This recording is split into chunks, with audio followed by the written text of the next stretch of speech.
Oke, jadi pada video kali ini saya pengen ngebahas atau bisa dikatakan komparasi antara FIM GV Moto3 dan juga World Super Sport 300. Widih. Belum pernah sebenarnya saya ngebahas World Super Sport di channel ini, di channel RY di 31 Media. Karena memang pertama nggak ada pembalap Indonesia. Dulu ada yaitu Galang Hendra Pratama. Dia mengawali karir internasional di ajang World Super Sport menggunakan Yamaha R3 ya.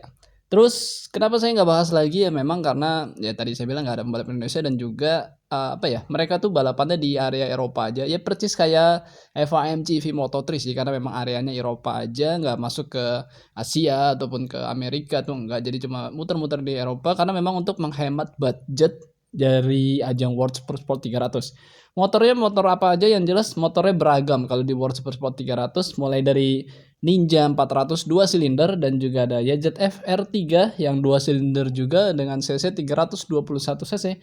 Terus ada KTM RC 390R yang 1 silinder. Jadi memang cc-nya nggak beragam 300 cc dan bisa kita katakan memang nggak ada yang pas 300 cc.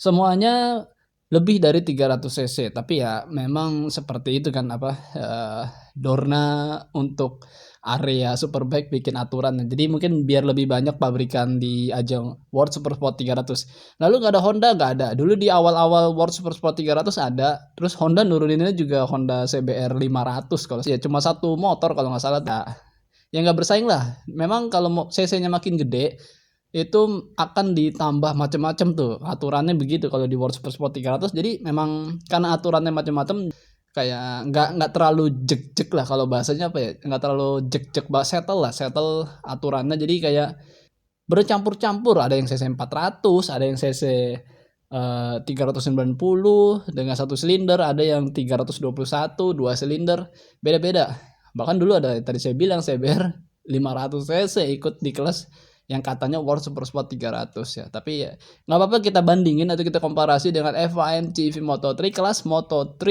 Kita tahu kalau di Moto3 itu pabrikannya cuma ada 2 walaupun kayak antara yang satu ini beranak-beranak karena memang ya engine base sama aja yaitu KTM RC 250 itu bisa beranak jadi Husqvarna jadi gas-gas mau di FIM GV Moto3 ataupun di Moto3 pun seperti itu ya.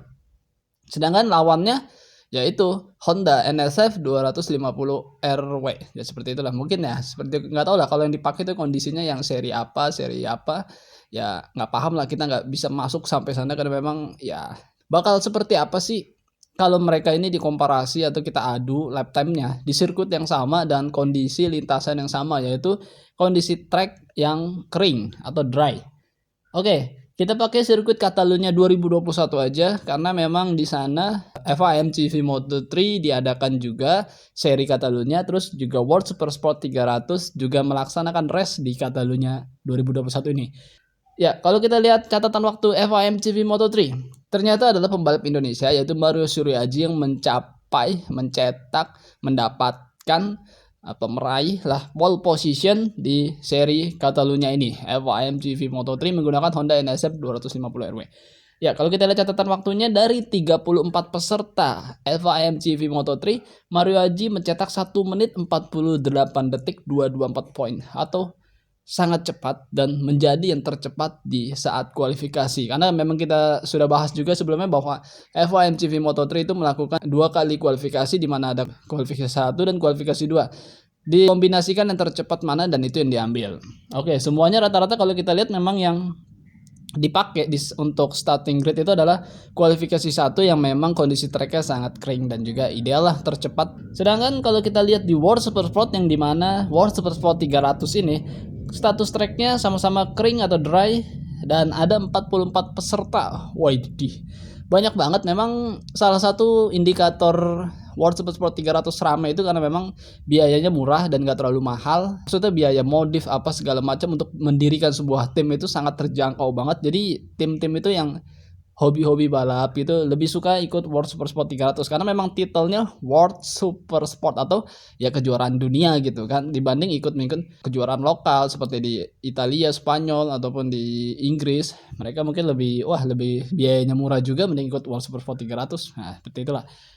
Kita lihat yang pole adalah Iglesias dari Spanyol Dia menggunakan Kawasaki Ninja 400 mencetak 1 menit 55 detik 451. Wih, terlihat agak sedikit berbeda banget catatan waktunya dengan Mario Suraji yang pole position di sirkuit yang sama yaitu Catalunya menggunakan motor prototype atau bisa kita katakan seperti itu ya. Yang satu menggunakan motor Ninja walaupun cc-nya 400 dan juga 2 silinder, itu masih kalah dengan motor 250 cc 1 silinder ya, walaupun yang satu prototype ya.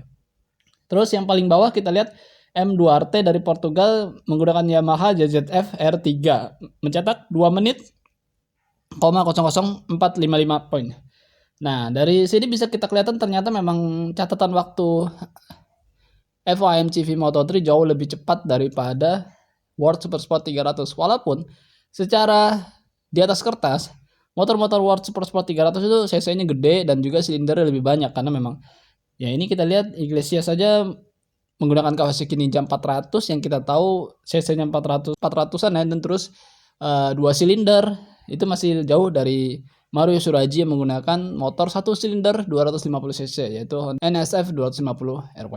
Mario mencetak 1 menit 48 detik 224 dan dia 1 menit 55 detik 451.